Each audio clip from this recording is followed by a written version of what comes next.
And today we're talking relationships and more so marriage stroke. Can we stay, or let's just call them what people term as serious relationships. And there are those who've said that marriage is an institution that has been under attack. Now, to have that conversation, I'm joined by Pauline Wanje, who is a marriage and family therapist. Thank you for joining us. Thank you. We also have Francis Akuka, who's a relationship coach.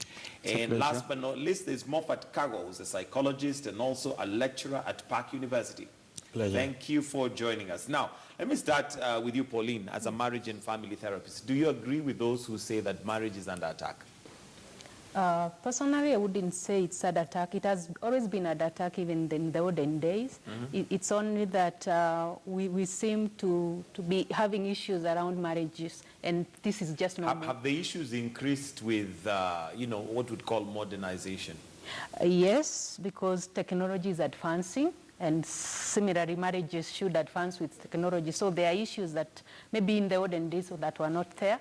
So it's not necessarily that they are at attack. It's only that there may be several conflicts that maybe were not there in the beginning. There previously. Yes. Although one would imagine that with technology, maybe it should even enhance. It should improve our ability to relate. But maybe that's not the case. Moffat, do you think the marriages are under attack, and long-term relationships for that matter? That's a very good question, Michael. And I would want to begin by saying that people who come together in marriage, or rather, marriage in itself does not have problems. It's the people. But it's the people who come in that marriage whereby the marriage itself exposes their problems. Okay? So I'd want to say that because people are different, coming from different backgrounds, different worldviews, and when they come into marriage, you realize that one of them will want to, or the two of them are pushing to their side because they want the other party to be like who they are. But what has changed? What dynamics have changed? I mean, if you look at the olden days, where even go to the extent of an arranged marriage, for example, they had longevity. Yeah. They lasted. But now, is it that we have more choice, that people now feel, or is it that maybe we are too liberal to a point where I feel I really don't need to put up with anything that I don't agree with, to a point where now our tolerance levels have become almost zero? Of course, with information, a lot of things, there has been a lot of dynamics in the marriage institution. But I would like to say that marriage is a mystery. And it is a mystery because it is two people who embark on a journey to discover each other. And you realize that along that journey, if you haven't discovered yourself first, because that has to come first, it will be a nightmare for you to discover your spouse. And therefore, the problems will begin. It becomes complex. Yes. Francis Akuka. Thank you very much for this opportunity. I do not think that marriage is under any new attack than it was before. I think people are more conscious, people are more aware. The dynamics of gender in marriage have changed a bit. We are comparing marriage today to what it was at a time when gender capacity and roles were very clearly defined. And the capacity of the genders wasn't the same as it is today. The woman wasn't nearly as empowered. She's gone to school now. She's been given a voice. She's been given means. She's able to confront today what she was not able to confront in the past, when she was, staying at home and waiting for the man to go and bring the bacon home. We must expect that there is going to be a shift when the genders are empowered differently. So is it possible that the female has evolved to a different exposure, whereas the male is still left in the sense where maybe he's expecting her to still be the same female, but she's not? I think that is the direction that marriage is generally has taken. What has the man undergone over the years comparative to what the woman has undergone over the years? Very little. There's a sense in which it is felt that the man is still where he was decades ago.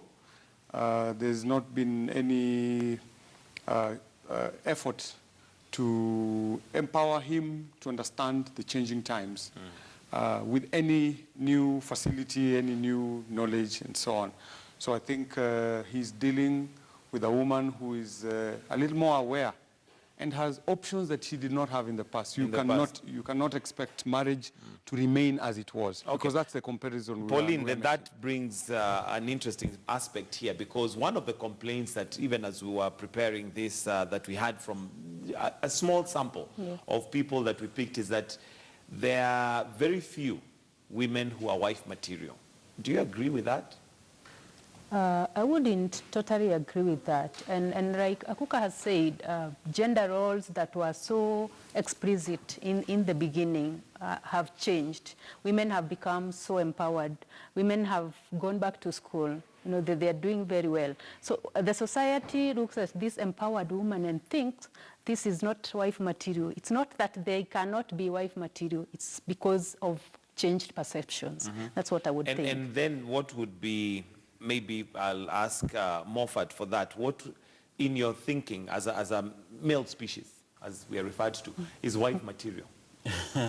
Yeah, that's a very interesting question, because it all depends on how somebody defines a wife material. And you know, it is very unfortunate, because many times we use our own lenses to define a person. And sometimes we are looking at a woman who will come and be like us, who will come and adjust to our worldview, who will come and think the way we do.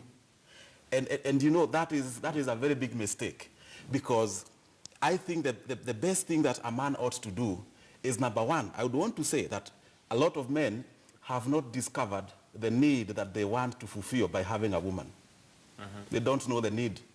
And therefore... In other words, you don't even know what she's coming to. Yes.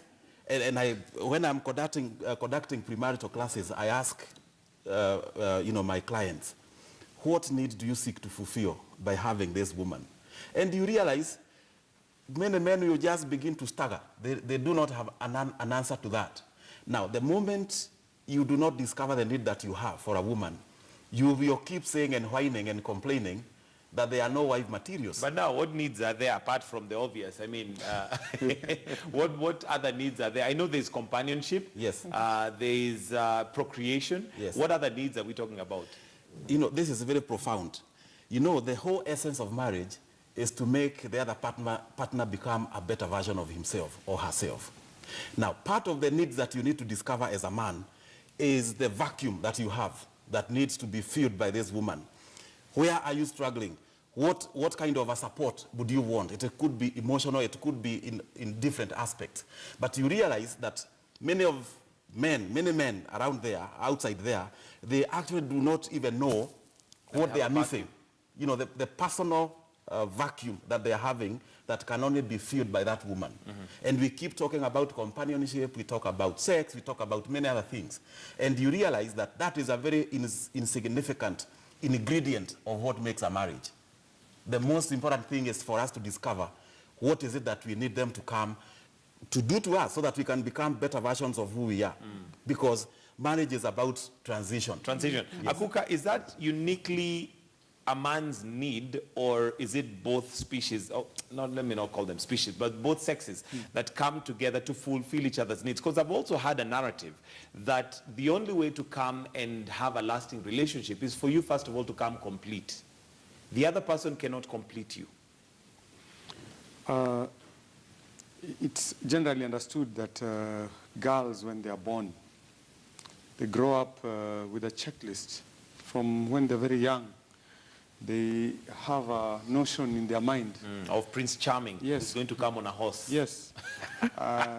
So in a sense, they are aware much earlier, which is not the same as boys. Is that down to socializing, or is it just an ingredient? It's the way society has socialized girls to be domestic, to be able to look at finer things that make relationships.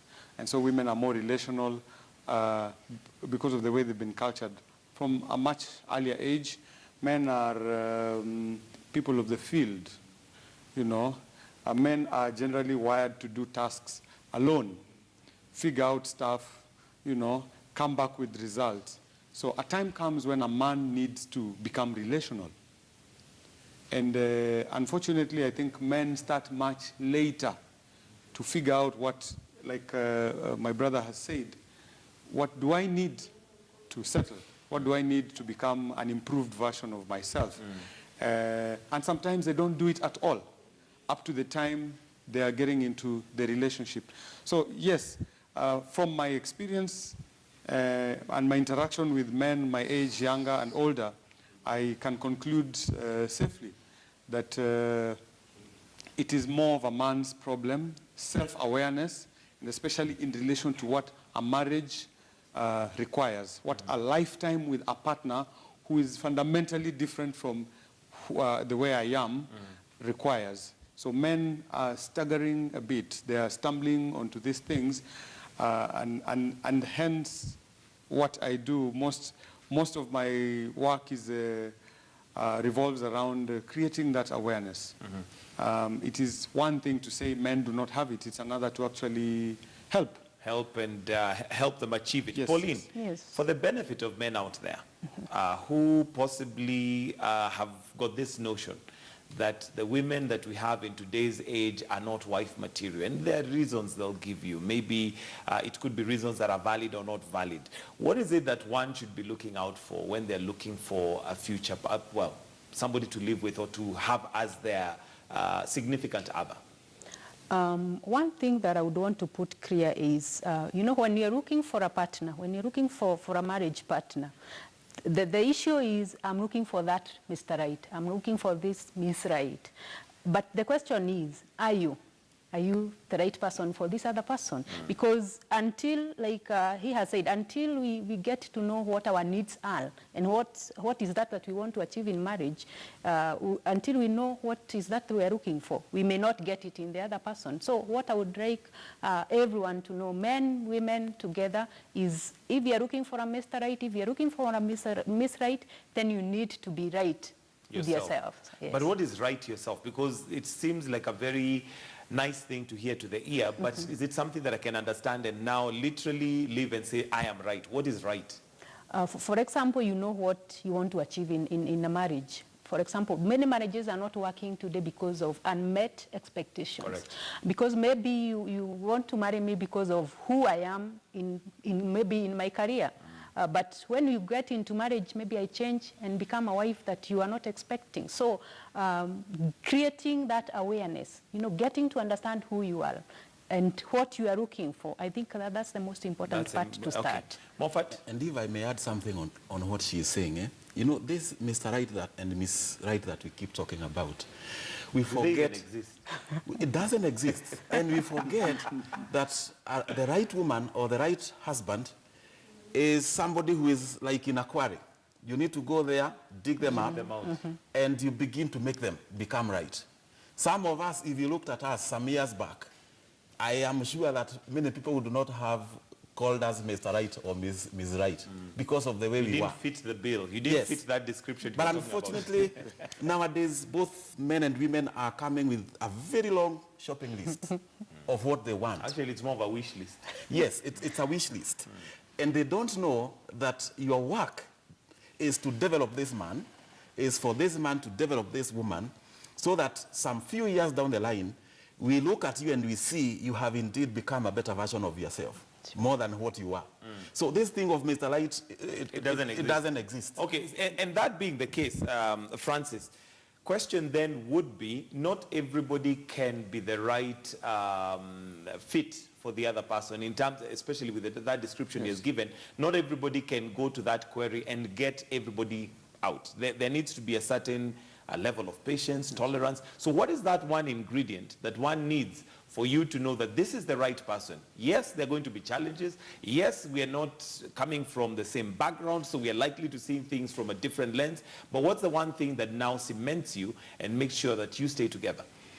I would call that thing purpose. Purpose. What do you want to fulfill in life? And when you're gauging the other person as whether they're appropriate or not, or as a spouse for you, you need to put your finger on that thing called purpose. Because if you know it, then you'll the other qualities that tend to the other qualities that tend to turn people off would be background noise for you. If I have identified her and she's got a certain percentage, actually I have done a survey, personal survey. I was writing a book called How Can I Know She Is the One, a guide for men. And in that survey I was asking men, so exactly what is the most important thing for you in a wife? Gauging wife material, so to say. And it's interesting because then different men look for different things.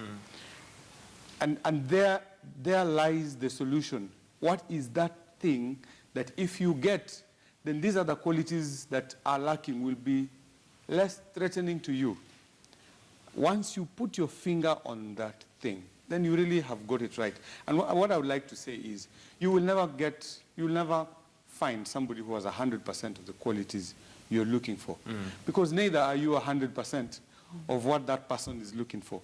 So do your mathematics, settle for a percentage that you know it works for you. In other words, let's assume the qualities that you need in a wife are 7 qualities, okay? You will not find a wife who has all the 7 qualities in place the way you want them. So prioritize them, I guess. Prioritize and decide what is the irreducible minimum. Pauline, yes. Is that a good strategy to use? Because how many people even know what they want? How many people are even aware? If you ask them, if you're going out to look for a wife, how many actually know what is the most important thing? And the difference between knowing and that being the most important thing. For instance, I can think the most important thing for me is that she has to be a good cook. But maybe truly speaking, that's not what is most important. Yeah. Is that a good formula to use? I think we should first be genuine with ourselves. Genuine meaning that you are genuine with yourself and what is that you are looking for. Because there are several, we all have preferences. There is that you are looking for, there is this other person that he or she is looking for. So I think the best thing is to start by being genuine ourselves. Is my quality, like he says, if the person I'm meeting, I'm looking at 10 qualities and he can only do 6, am I willing to work with the 4? Am I willing to compliment him to make it to 10 from a 6? I think selfishness is one thing that is killing marriages. We've become lazy. We don't want to work hard. And marriage that needs to be strong and stable, it's a lot of hard work. It's a lot of hard work. All right, so Moffat, your advice on now those qualities and what maybe that is what has given a rise in what we call come and stay locally, where people basically say, let's test it first. Let's do a dry run. Then if it works, then we can sort out other details later. All those things that people do, I would call them deceptions, most of them. And I want to summarize what they have said in one statement. And I say that for somebody to get to know whether this is Mr. Right or Mrs. Right, there is one single thing, in my opinion, that they need to do. And this is to find out through the lenses of the person that they want to marry, whether they are able to, we need to redefine this thing and ask ourselves, are we able to see them through the lenses of what they shall become? If you look at a person and you realize there's a lot of confusion, there's a lot of, the whole thing is eclipsed by a lot of things, and you cannot define who this person is, you are not able to tell what kind of a person he or she will become in some days to come, then that is not the right person. Because the right person is somebody that you can look at. Because I always tell young people, I have heard about all these lists that we have. And I normally say that the most important thing for us to do is that to look at this person, because people will talk about money, somebody who is financially stable. And I always say that money does not attract a vision, but a vision attracts money. Now, if you have a vision of what your marriage ought to become, or your partner ought to become, you are able to look at them through the lenses of what they shall become. And if you cannot see any light, even as you try to look at them through those lenses, then you've got to keep searching. Yes. Okay, I'll need your closing comments because we're out of time. Let me start with you, Francis, and maybe just summarize it in terms of anybody who's looking for a relationship out there, what should they look out for? Look out for the mix that works for you. Decide what you're pursuing in life. Look out for the person who has basics and a potential. I know our generation is not very good at gauging potential. We look at the final product, and sometimes potential is hidden inside that person if you can only interact with that person better. So look for the mix that works for you, and inside the mix, in gauging the mix, sometimes you'll be required to see potential, even though the qualities are not really visible. Pauline, for you, anybody who's struggling in a relationship, what is it that they should look for? There are those who are probably at the point where they feel, I'm not sure if I should end this relationship. What is it that you look out for and to know that this is done, it's a done deal? Gottman talks about 4 horsemen of apocalypse. He says if there is criticism in marriage, your partner is always criticizing you, pulling down your character, then you're headed for separation, you're headed for divorce. Then the other one is contempt. And there has been a lot of contempt in marriage, yelling and sneering at the other person and, finding no value in the other person. Then you're headed that's a red flag, that the marriage is headed for a fall. Then the other one is defensiveness. You've attacked me severally, so the best thing that I can do is defend myself. It's not my fault, it's your fault. And the last one is stonewalling. Many marriages have built stone walls. Partners cannot connect. So if those 4 items are present in your marriage, then you need to seek marital counseling as soon as yesterday. As soon as yesterday. Yes. Moffat, in a minute, your closing remarks. Okay. Actually, my closing remarks? Now, I would want to say that for those young people who are looking for somebody to marry, it is important for them to, first of all, discover themselves and identify the need that they have, like we have said. But most importantly, looking at a person through the lenses of what they shall become, not through the lenses of what they are. Because this is what has led to even issues of sponsorship, which has come. Because somebody wants to eat what was supposed to be eaten tomorrow, they want to eat it today. And we do not want to value the principle of hard work, as God puts it. That we really need to work around even our relationships. And number 2, I would want to say that human beings are like bulb onion. One day you discover this layer, tomorrow you find another layer. And if you are not patient, because marriage is about patience, we have to be patient with one another, then you realize that you are not even able to focus on the resources that are hidden in that particular person. And the moment you are not able to look at the resources as a married couple that are hidden inside this person, you become like what we have been told in Turkana. They have discovered oil. They have discovered a lot of water deposit. But those people have been struggling for years. They have not been Yet knowing. it has always been there. Yet it has always been there. We'll have to wind it up right there. Thank you very much, Moffat Kago, who is a psychologist and a lecturer at Park University. We also have Pauline Wanje, a marriage and family therapist, Francis Akuka, relationship coach. Thank you for joining us on Black and White this morning. Well, that's where we wind up Black and White.